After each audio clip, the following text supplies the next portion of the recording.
Kini kita sudah maklum bahawa 6 negeri setidak-tidaknya, iaitu 3 di bawah Pakatan Harapan, iaitu Negeri Sembilan, Selangor dan juga Pulau Pinang, negeri-negeri di bawah tadbiran PAS, Kelantan, Terengganu dan juga Kedah tidak membubarkan Dewan Undangan Negeri mereka, manakala Dewan Undangan Negeri Perlis dan juga Pahang sudah pun dibubar serta-merta semalam, dan kita masih lagi menunggu bagaimanakah statusnya Dewan Undangan Negeri Perak yang masih lagi dalam pertimbangan, dan SPR hanya akan bermesyuarat pada 20 Oktober depan untuk kita mengetahui tarikh pilihan raya umum dan sebagainya.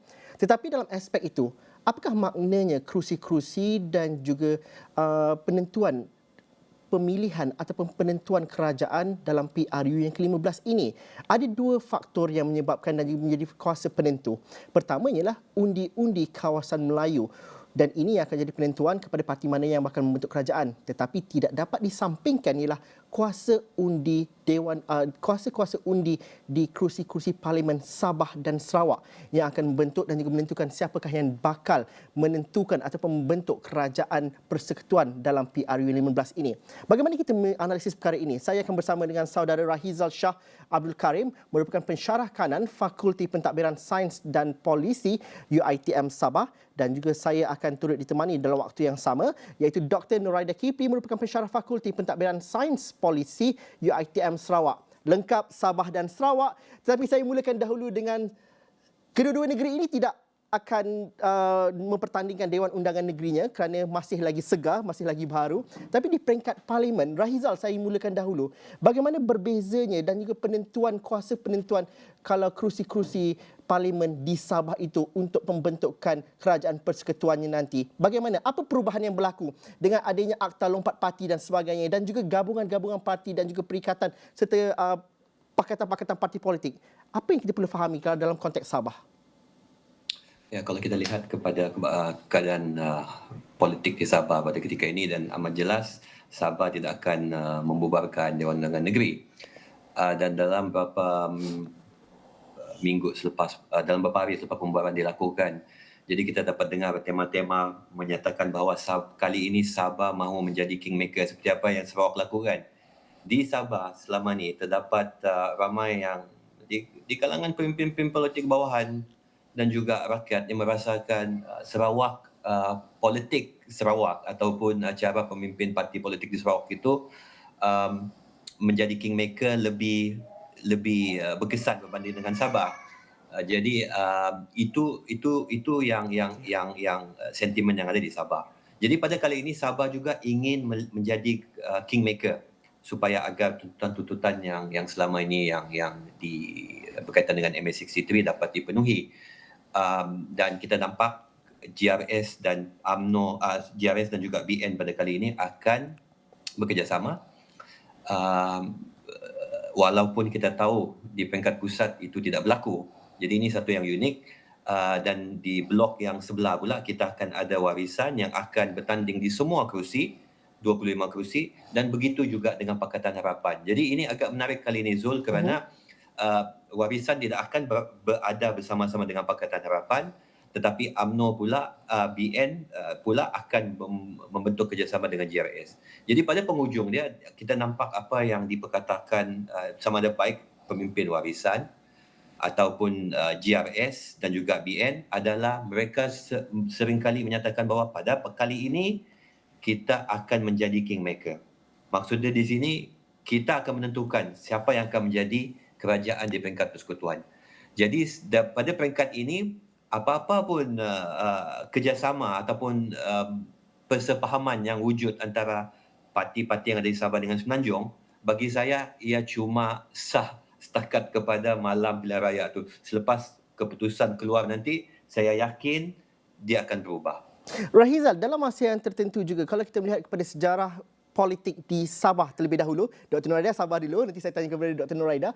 Kalau di Sabah contohnya, Rahizal, lompat parti sejurus selepas keputusan itu keluar adalah satu perkara yang biasa, dan itu menjadi swing dan juga menjadi pengubah kepada sesuatu kerajaan itu. Tapi dengan Akta Lompat Parti dan sebagainya, bagaimana itu mungkin, adakah ianya mengubah cara bermain politik dalam konteks di Sabah dalam menentukan kerusi di persekutuan? Ini Zul yang saya sering katakan dahulu sebelum rang undang-undang diperkenalkan, dan saya ada katakan kepada ramai pihak, Bagi saya sebenarnya rang undang-undang ini dan apabila melihat kepada kandungan dan mungkin saya salah, mungkin Zul boleh perbetulkan ya. Di dalam rang undang-undang disebut sekiranya ahli Dewan Undangan Negeri ataupun ahli parlimen bertukar, DUN belum lagi ya, ahli parlimen bertukar, maka keahlian itu akan terlucut. Cuma dalam banyak-banyak masa di mana kita lihat kenapa pemimpin ni bertukar, maksudnya mereka bertukar parti, adalah disebabkan ingin membentuk kerajaan lebih-lebih dalam konteks di Sabah ya. Jadi saya tidak nampak bagaimana rang undang-undang melompat ni boleh menghalang seseorang tu membagi sokongan. Contoh saya bagi, this is very hypothetical Azul. Mhm. Contohlah, majoriti itu tidak dapat. Majoriti itu tidak dapat ya.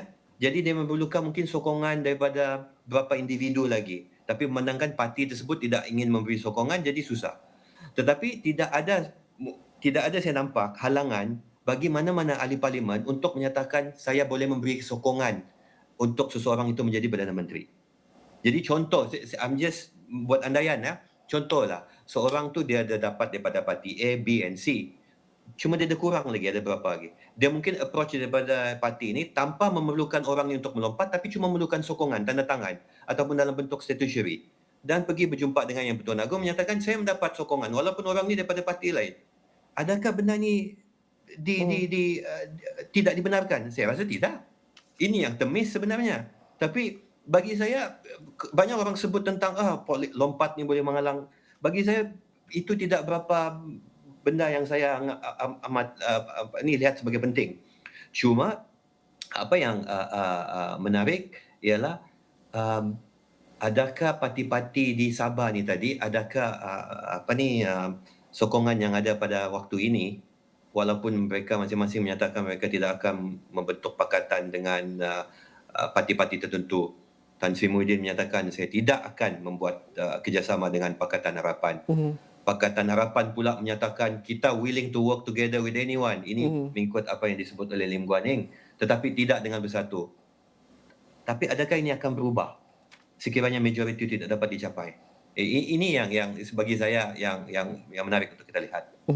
Okey Rahizal, saya akan kongsikan ada kenyataan akhbar daripada Tan Sri Muhyiddin Yassin. Sebentar lagi itu saya akan kongsikan dan mungkin akan menjawab soalan Rahizal itu nanti. Tapi saya ingin terbang ke Bumi Kenyalang, Dr. Nuraida Kipli, Pensyarah Fakulti Pentadbiran dan Sains Polisi UiTM Sarawak. Dr. Nuraida, kalau dilihat sejak PRU ke-14, strategi berpolitik di Sarawak boleh dijadikan satu testimoni kepada bagaimana bahawa negeri itu mendapat manfaat daripada cara berpolitik yang sedikit berbeza dan keluar daripada kerangka yang lama. Sabah dan Sarawak seringkali dikatakan sebagai fixed deposit untuk Barisan Nasional. Tapi hari itu sudah berlalu. Itu mungkin 10 tahun lepas. Apa yang berubahnya dalam konteks politik di Sarawak khususnya apabila kita bercerita bahawa kerusi-kerusi di negeri Sarawak walaupun tidak ada Dewan Undangan Negeri dipertandingkan, tapi kerusi-kerusi ini mampu mengubah dan juga menjadi penentu kepada siapa yang berkuasa di peringkat Putrajaya, Doktor. Okey, bila kita melihat fenomena politik di Sarawak, saya boleh mengatakan bahawa politik di Sarawak sudah mula mendapat tempat di kalangan pengundi tempatan. Yang mana parti politik Sarawak ini yang sekarang ini dinaungi oleh GPS telah membuktikan kemenangan mereka daripada PRN yang ke-12 tahun 2021. Dan bila kita bercakap mengenai PRU ke-15 ini, bahang sokongan daripada pengundi di Sarawak tu masih ada lagi. Yang mana daripada tahun 2021 dan kita hendak pergi ke PRU ke-15, dia ada lebih pada kurang 11 bulan lagi dengan inisiatif 100 inisiatif yang telah dilaksanakan oleh GPS, diketuai oleh Premier dan tidak mampu untuk menarik lagi pengundi-pengundi untuk memberi sokongan yang padu kepada GPS. Dan kita melihat juga ya politik di Sarawak ini adalah tenang.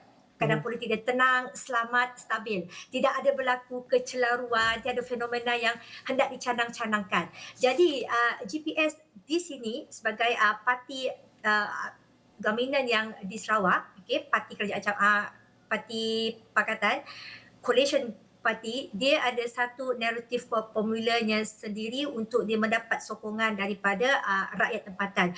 Namun begitu, untuk PRU yang ke-15 ini GPS tidak boleh berasa selesa. Siap siaga tu kena ada. Adakah mereka akan menggunakan modus operandi yang sama pada PRN yang ke-12 untuk diaplikasikan dalam PRU ke-15 ini? Sebab dalam PRU yang ke-14 memenangi 19 daripada 31 kursi parlimen. Tadi pada jangkaan saya untuk PRU ke-15 ini mungkin dengan modus operandi yang sama, bahang sokongan yang konsisten, kemungkinan Sarawak boleh memenangi lebih daripada 20 kerusi dalam 23-25 kerusi parlimen. Tapi Dr. Nuraida mengatakan bahawa suasana itu tenang, tapi air yang tenang jangan disangka tiada buaya, kerana sejarah juga membuktikan bahawa GPS ataupun pimpinan negeri begitu menang selesa 2016 tetapi tidak pada 2018.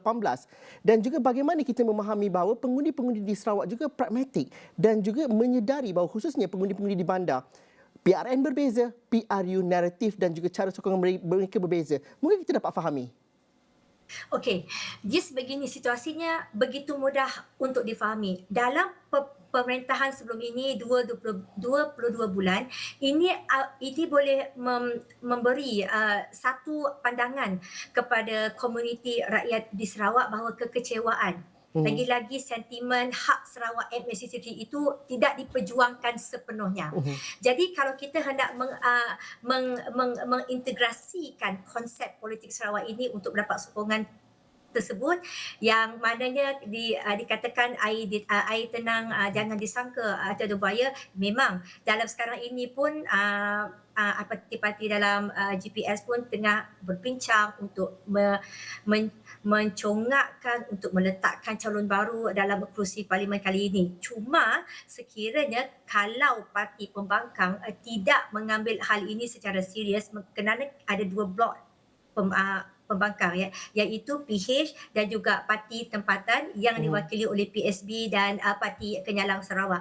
So mereka ini perlu duduk bersama memikirkan satu formula untuk mengukuhkan situasi politik mereka bagi mendapatkan sokongan atau meningkatkan kemenangan. Ini yang berlaku di Sarawak. Okey, Dr. Nuraida dan juga Saudara Rizal, saya nak berhenti rehat seketika dahulu, tetapi ada satu perkara yang menarik. Bagaimana kuasa negeri itu begitu dominasi dalam politik baik di Sabah dan juga di Sarawak. Kerana akhirnya ini kita katakan sebagai penentu di peringkat persekutuan. Kerana apa sahaja yang berlaku di peringkat Putrajaya, yang paling penting ialah bagaimana rakyat kedua-dua belah negeri mendapat manfaat, dan juga isu-isu mereka, ahli parti politik sepatutnya memiliki kuasa yang lebih besar untuk menentukan permainan politik di peringkat pusat. Itu mungkin kita dapat fahami di blok yang seterusnya. Kita berhenti rehat seketika dahulu. Dr. Nuraida dan juga Rahizal akan bersama saya selepas ini.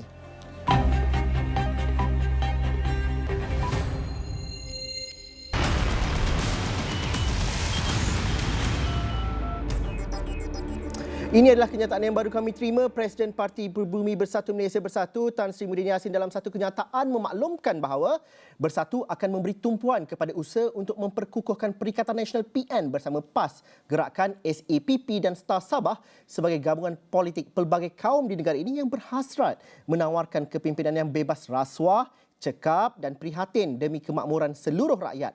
Selaras dengan prinsip demokrasi dan kebebasan rakyat untuk memilih, Bersatu bersedia untuk menghadapi pertandingan pelbagai penjuru dalam PRU 15 melibatkan PNBNPH dan parti-parti politik lain yang akan bertanding. Berhubung laporan media mengenai kerjasama antara Bersatu dan PH, kata Tan Sri Muhyiddin, Bersatu telah membuat ketetapan untuk tidak mengadakan kerjasama dengan PH dalam menghadapi PRU 15. Bersatu juga mengambil maklum pendirian Majlis Presiden PH yang telah membuat keputusan untuk tidak mengadakan kerjasama dengan Bersatu. Laporan penuh akan kami bawakan dalam astroawani.com dan pastikan anda terus bersama kami di Astro Awani untuk analisis dan juga cerita mengenai perkara ini. Dan saya masih lagi bersama dengan Rahizal Shah dan juga saudara Dr. Nuraida. Kita bercerita mengenai kuasa undi Sabah dan Sarawak. Saya mungkin berbaki 6 minit secara keseluruhannya. Tetapi Rahizal dan juga Dr. Nuraida mungkin dapat memberikan interpretasi secara lebih meluas. PRU ke-14 dan juga polemik ataupun destruktif politik yang berlaku sepanjang 5 tahun ini juga banyak menguntungkan Sabah dan Sarawak secara tidak langsung. di mana Sarawak mempunyai autonomi ataupun boleh dikatakan mempunyai kuasa ataupun suara yang lebih besar dalam menentukan siapa yang dipilih sebagai Perdana Menteri di peringkat pusat, dan Sabah juga boleh merintis ke jalan ke arah itu. Bagaimana kita melihat bahawa ini juga mungkin berlaku di negeri-negeri lain di peringkat semenanjung apabila kita melihat Dewan Undangan Negeri tidak dibubarkan selaras dengan pembubaran parlimen. Bagaimana kita melihat bahawa ini adalah cara politik baru. Ini adalah cara bagaimana negeri-negeri mendapat manfaat yang lebih dengan percakaran politik ini tetapi menyuburkan demokrasi. Rahizal mungkin ada pandangan yang terlebih dahulu. Ya, okey. Terima kasih Zul. Ya, betul Zul. Saya ingat itu yang dulunya saya ada bercakap mengenai hal ini apabila orang sendiri bercerita tentang hak-hak Sabah dalam konteks MA63 itu juga Sarawak.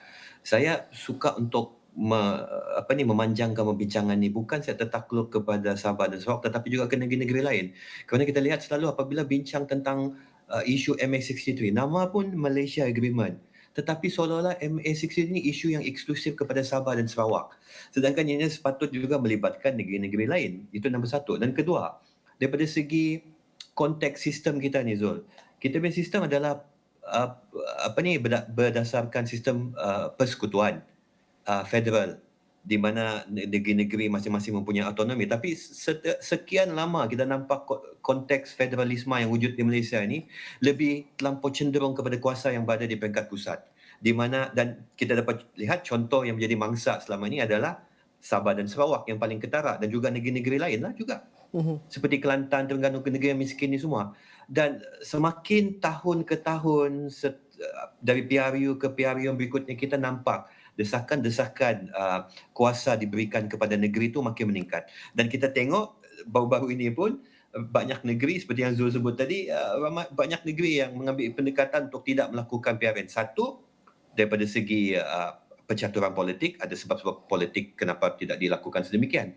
Tapi antara satu sebab juga adalah mereka tahu sekiranya pilihan raya dilakukan secara berasingan, fokus akan tertumpu kepada mereka, dan maka dengan itu mungkin ada beberapa tuntutan yang selama ini tidak ataupun tenggelam dalam PRU yang diadakan serentak. Mungkin pada kali sekiranya diadakan berasingan, mereka akan mendapat kelebihan. Dr. Nuraida, saya ada 2 minit sahaja berbaki. Soalan yang sama saya ajukan kepada Dr. Nuraida dan juga bagaimana kita melihat ini dalam konteks Sarawak dan juga GPS contohnya mempunyai satu kelebihan besar kalau dalam kita melihat kepada percaturan politik sejak 2-3 tahun yang lepas. Dan bagaimana kita melihat konteks ini dalam aspek yang lebih luas? Saya setuju apa yang, terima kasih ya Zul, saya setuju apa yang Cik Rizal katakan. Untuk beberapa tahun kebelakangan ini, hak-hak keistimewaan MA63 lebih berfokus kepada Sabah dan Sarawak. Dan kebetulan juga dalam kita melayari pentadbiran ini dan kita hendak mengadakan pilihan raya, saya rasa itu merupakan satu titik tolak dan satu lonjakan kepada kerajaan untuk memberi perhatian apa yang patut menjadi hala tuju pada pentadbiran seterusnya. Dan saya pasti selepas pilihan raya ini diumumkan, kerajaan yang tertubuh adalah kerajaan campuran, yang mana kerajaan ini adalah gabungan daripada Sabah, Sarawak dan negeri-negeri yang lain. Namun begitu, bila merujuk kepada soalan Zul tadi yang mengatakan kemungkinan Sabah atau Sarawak boleh menentukan siapakah Perdana Menteri seterusnya, ini bergantung kepada kerusi yang dipertandingkan. Sabah 25, Sarawak 31. Sekiranya semua kerusi itu dimenangi, mengapa tidak? Politik baru, suara Borneo didengari di peringkat persekutuan. Jadi saya ingin menekankan di sini bahawa secara keseluruhannya apa yang saya lihat sebagai penganalisa politik dan mengikut peredaan fenomena politik di Sabah, di Sarawak dan seluruh negeri di Malaysia, saya boleh melihat salah satu konsep dan modul yang baru untuk kerajaan yang akan tertubuh dengan keputusan pilihan raya ini. Namun begitu, dia akan merujuk kepada kerajaan campur. Campuran. Itu saja. Okey, saya janji akan lebih banyak masa lagi untuk kita bercerita dalam konteks ini. Paksinya mungkin Sabah dan Sarawak tetapi mengheret kepada apa yang berlaku di negeri-negeri lain, khususnya apabila kita melihat bahawa Dewan Undangan Negeri tidak dibubarkan serentak di peringkat parlimen dan juga bagaimanakah pengasingan kuasa dan sebagainya. Terima kasih Dr. Nuraida, terima kasih kepada Saudara Rahizal. Mungkin selepas ini kita cerita pasal calon timbalan Timbalan Perdana Menteri daripada Borneo pula. Itu di masa lain. Terima kasih kepada anda yang menonton menjelang Malaysia memilih. Ini baru permulaannya. Ini adalah satu maraton yang panjang untuk kita menuju ke tarikh sebenar penentuan PRU yang ke-15. Pastikan anda terus bersama kami di Astro Awani, baik di kaca TV dan juga di laman web kami ataupun di semua laman digital kami. Sekian saja. Assalamualaikum dan salam sejahtera. Kita jumpa lagi.